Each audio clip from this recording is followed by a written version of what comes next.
কয়টা ইউনিভার্সিটি আপনাকে এই জ্ঞান দিবে, কয়টা কলেজ আপনাকে এই জ্ঞান দিবে? পৃথিবীর কোনো পিএইচডি থিসিস, কোনো মাস্টার্সের থিসিস, কোনো সিলেবাসে আপনাকে এই জ্ঞান দেওয়া হবে না যে শয়তান পৃথিবীতে আছে এবং আপনার অন্তরের উপর তার কন্ট্রোল ক্ষমতা আছে। নাই, পৃথিবীতে কেউ আপনাকে এই জ্ঞান দেবে না। কেন পৃথিবীর কোনো ইউনিভার্সিটি, কোনো সিলেবাস, কোনো কারিকুলামে বলা নাই যে পৃথিবীতে শয়তান আছে এবং তার থেকে আপনাকে বাঁচতে হবে? শয়তান এইভাবে কাজ করে আর আপনাকে তার বিরুদ্ধে এইভাবে যুদ্ধ করতে হবে, এরকম কোনো গাইডলাইন, কোনো সিলেবাস কেন নাই? এই জন্য যে যখনই মানুষ শয়তান সম্পর্কে সচেতন হবে, অসংখ্য ব্যবসা, অসংখ্য বিজনেস বন্ধ হয়ে যাবে। যদি আপনার সাইকোলজিকে ম্যানিপুলেট করতে না পারে, তাহলে যত সামাজিক যোগাযোগ মাধ্যম আছে যারা মানুষের মনোযোগকে ধরে রাখার জন্য জাস্ট মানুষের সাইকোলজি কিভাবে কাজ করে, কিভাবে মানুষকে ফেসবুক, ইউটিউব, টুইটারে ব্যস্ত রাখা যাবে এর জন্য গবেষণা করে তার ফিচার সাজায়। আপনি যখন নিজের মনের বিরুদ্ধে যুদ্ধ করবেন তখন এগুলো লস প্রজেক্ট, আর যখন আপনি নিজের মন মতো চলবেন তখন এগুলো প্রত্যেকটা প্রজেক্ট লাভজনক। যখন আপনি নিজের মনের বিরুদ্ধে গিয়ে পর্দা করবেন তখন ফ্যাশন ইন্ডাস্ট্রিজ বন্ধ হয়ে যাবে, আর যখন মন মতো চলবেন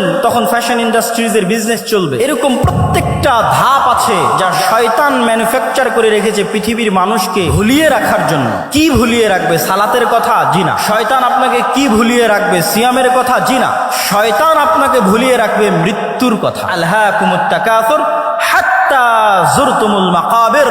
কবরে না যাওয়া পর্যন্ত আমার এবং আপনার মনে হওয়ার চান্স নাই যে আপনি মারা যেতে পারি। আজকের পৃথিবী এতটা ব্যস্ততম পৃথিবী, আজকের টেকনোলজি এতটা ব্যস্ততম, আজকের মোবাইল, আজকের টেকনোলজি, সামাজিক যোগাযোগ মাধ্যম মানুষকে এমন ভাবে আঁকড়ে ধরে আছে, অবৈধ সম্পর্ক মানুষকে এমন ভাবে আঁকড়ে ধরে আছে, ক্যারিয়ারের চিন্তা, দুনিয়ার চিন্তা এমন ভাবে আঁকড়ে ধরে আছে যে আপনি মাসকে মাস, বছরকে বছর চিন্তা করতে পারবেন না যে আপনি মারা যাবেন। হাত্তা যুরতুমুল মাকাবির। আর এটাই শয়তানের টার্গেট, যেন আপনি কোনোদিন ভুলেও স্মরণ না হয় যে আপনি মারা যাবেন।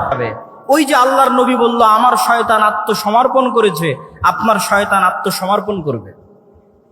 আপনি ছবি মূর্তি থেকে দূরে সরে যান, আপনি তাসবিহ এবং তাহলিল পাঠ করেন, জিকির এবং আযকার করেন, এগুলো ফেরেশতার স্বভাব। তখন আপনার অন্তরে রূহে রব্বানি বিজয়ী হবে। আর যদি আপনি মনে করেন আপনি আপনার অন্তরে ফেরেশতাকেই পরাজিত করবেন আর শয়তানকে বিজয়ী করবেন, তাহলে বেশি খেতে হবে, বেশি ঘুমাতে হবে, বেশি অপবিত্র থাকতে হবে।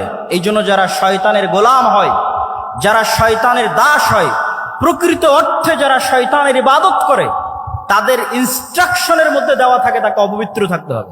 টানা 40 দিন গোসল, অজু কিছুই করা যাবে না। যেখানে পেশাব পায়খানা করবে ওখানেই খাদ্য গ্রহণ করতে হবে, যাতে মানুষকে তার মানুষত্বের জায়গা থেকে নিচে নামানো যায়। মানুষকে আল্লাহ সর্বশ্রেষ্ঠ সৃষ্টি হিসেবে সৃষ্টি করেছে। মানুষকে তার মনুষ্যত্বের জায়গা থেকে নিচে নামানোর জন্যই LGBTQ। ফেরাউন মানুষত্বের জায়গা থেকে নিচে নামে কেন? ফেরাউন পুরুষ ছিল, অহংকারের কারণে কাফের হয়ে গেছে, কিন্তু আর মনুষ্যত্বের জায়গা থেকে নিচে নামেন। নমরুদ কাফের ছিল, মুশরিক ছিল। আবু জাহাল, আবু লাহাব কাফের, মুশরিক ছিল, কিন্তু মানুষ ছিল। মানুষত্বের জায়গা থেকে, পৌরুষত্বের জায়গা থেকে নিচে নামেন। কিন্তু শয়তান আমাকে এবং আপনাকে চায়, বর্তমান পৃথিবী চায়, বর্তমান পৃথিবীর গ্লোবাল সিস্টেম চায় যে মানুষ তো শয়তানের শিক্ষা, শয়তান সম্পর্কে জানুক, এটা তো বহু দূরের কথা। মানুষ যেন শয়তানের গোলাম হতে হতে তার স্বাভাবিক যে চাল চরিত্র আছে সেটি থেকেও যেন নিচে নেমে যায়। এই জন্য আপনাকে যেমন অপবিত্র থাকার প্রতি শয়তান উৎসাহিত করবে, ঠিক তেমনি আপনি পুরুষ আছেন অথচ আপনাকে কল্পনা করতে বলা হবে যেন আপনি নারীর মতো কল্পনা করেন। এটি আপনাকে স্বাভাবিক মানুষ থেকে নিচে নামিয়ে দিবে, ফেরাউনের চেয়ে জঘন্য করে দিবে, আবু লাহাব, আবু জাহালের চেয়ে জঘন্য করে দিবে। তখন আপনি শয়তানের পরিপূর্ণরূপে গোলাম হয়ে যাবেন।